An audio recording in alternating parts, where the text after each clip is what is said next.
Hello, welcome to the Theology Talk Show. I'm your host, Karis, and today our topic will be on St. Francis of Assisi. And what was his early life like before he became a beggar? So, St. Francis was born in late 1181, and his father and mother were named Pietro de Bernardone and Pica de Berlamont.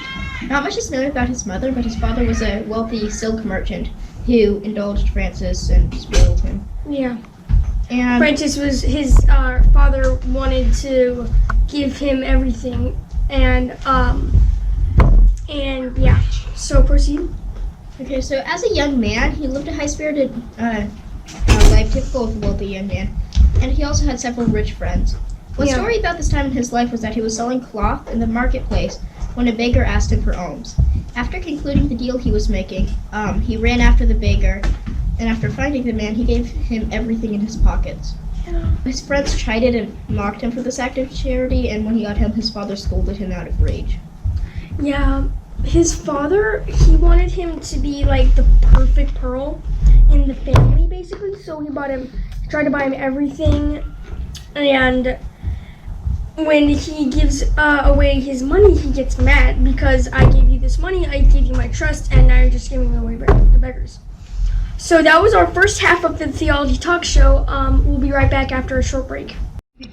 Don't you hate it when you get popcorn from bags where you can microwave it and it says it's a theater butter, but it's just gross butter, and then you even burn the popcorn?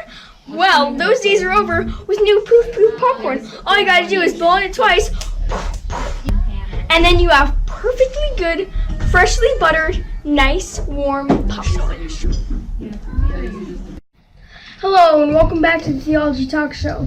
I hope you enjoyed the ad. I have Timmy here to tell us more about what happened to St. Francis after he accepted the life of poverty.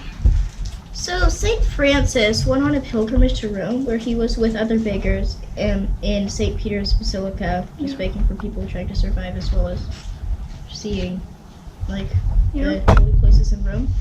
And after returning to Assisi, he spent some time in lonely places to pray.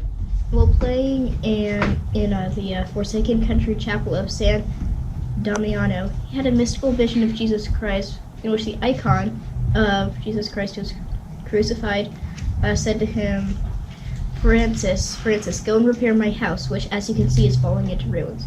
He took this to mean the ruined chapel in which he was currently praying, so he sold some cloth from his father's shop and used the coins. He tried to give them to the priest to repair the chapel. The priest refused the coins, thinking that they had been stolen or something because he was a beggar and couldn't have gotten that much money otherwise.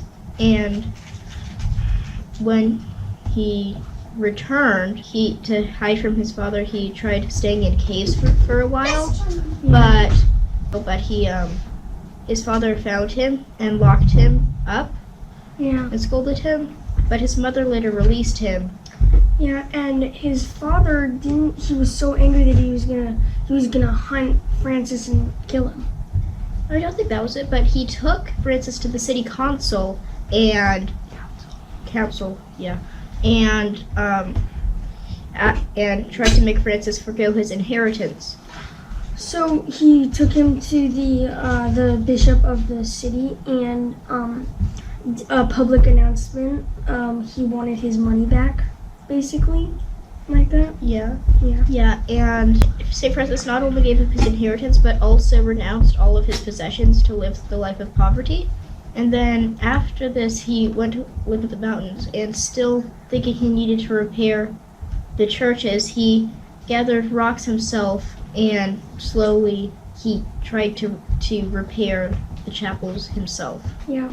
After hearing the gospel in Mass one day, which is about the commissioning of the 12, he was inspired to preach to others about poverty and brotherly love, which was somewhat unusual since he had no license to do so.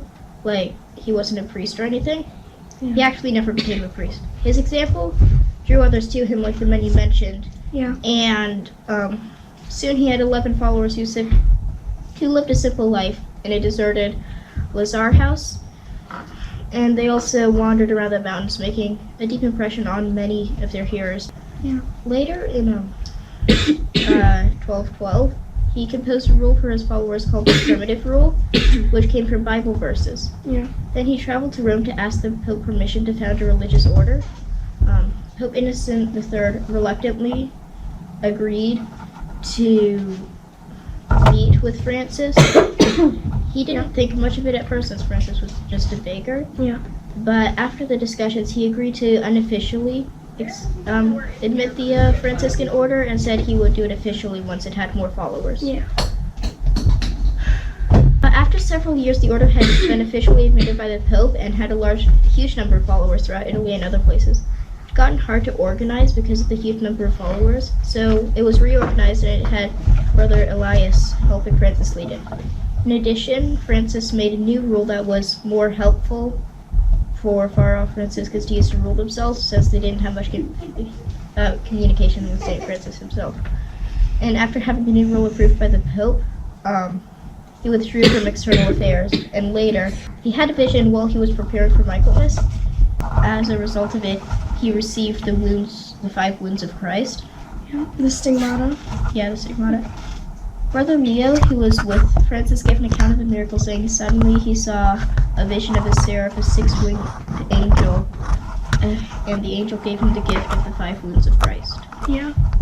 While suffering from the wounds and from a trachoma disease, he received care in many places, and at the end he was sent back to a hut near the Corsincola, and feeling his death approaching, he spent his last days dictating his spiritual testament. He died October 3rd, 1226, and he was canonized only about 2 years later in July of 1228. And he is the patron saint of ecologists and animals. So thank you, Timmy. That was our Theology Talk Show. See our website for more videos. Thanks for watching.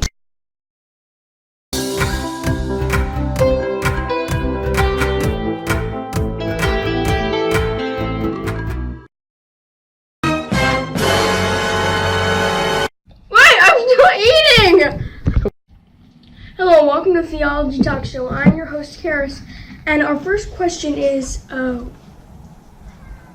That's not a question. There's no question! We scripted this. There's no question. Yeah. Stop it, Isaac. Stop it.